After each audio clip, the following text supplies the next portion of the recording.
نے ارشاد فرمایا فَاعْبُدِ اللَّهَ مُخْلِصًا لَهُ الدِّينَ، فرمایا اللہ کی عبادت مخلص ہو کر کیجیے، اللہ کی اطاعت اللہ کی ذات کے لیے کیجیے، نہ کہ کسی اور کے لیے، کسی کو دکھانے کے لیے، کسی کے سامنے اپنے آپ کو بڑا ثابت کرنے کے لیے، یا اپنی تعریف اور ثنا کے لیے۔ یہ سارے معاملات، یہ ساری چیزیں ایک طرف رکھ کر تمہیں زندگی فقط اللہ کی رضا اور محبت میں گزارنی چاہیے۔ قل ان صلاتی و نسکی و محیای و مماتی للہ رب العالمین،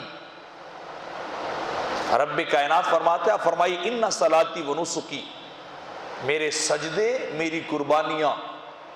حتیٰ کہ میری حیات اور میری موت، للہ، یہ میرے اللہ کے لیے ہے، یہ میرے خدا کے لیے ہے۔ مقصد کیا کہ میرا ہر عمل، میری ہر چیز وہ میرے خدا کی منشا اور مرضی کے مطابق ہے،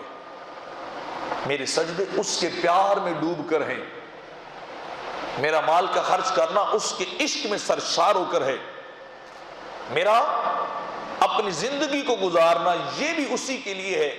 اور پھر اس جہان کو چھوڑ کے اگلے جہان کی طرف جانا یہ بھی اسی کے لیے ہے۔ تو ایک بندہ مومن کی زندگی کو کس طرح ہونا چاہیے؟ تو رب کائنات قرآن کے اندر ارشاد فرماتا ہے تمہیں اپنے مد نظر اپنے خدا کو رکھنا چاہیے، اپنے مالک کو اپنے مد نظر رکھنا چاہیے، نہ کہ تم غیروں کو دیکھتے پھرو۔ انسان کسی کی دکھلاوے کے لیے، کسی بندے کو راضی کرنے کے لیے عمل نہ کرے، بلکہ عمل اپنے خدا کو راضی کرنے کے لیے کرے، کہ مجھ سے میرا خدا راضی ہو جائے، میرا مالک مجھ سے راضی ہو جائے، تو وہ عمل اللہ کی بارگاہ میں قابل قبول ہوتا ہے، وہ عمل اللہ کی بارگاہ میں اجر کے قابل ہوتا ہے،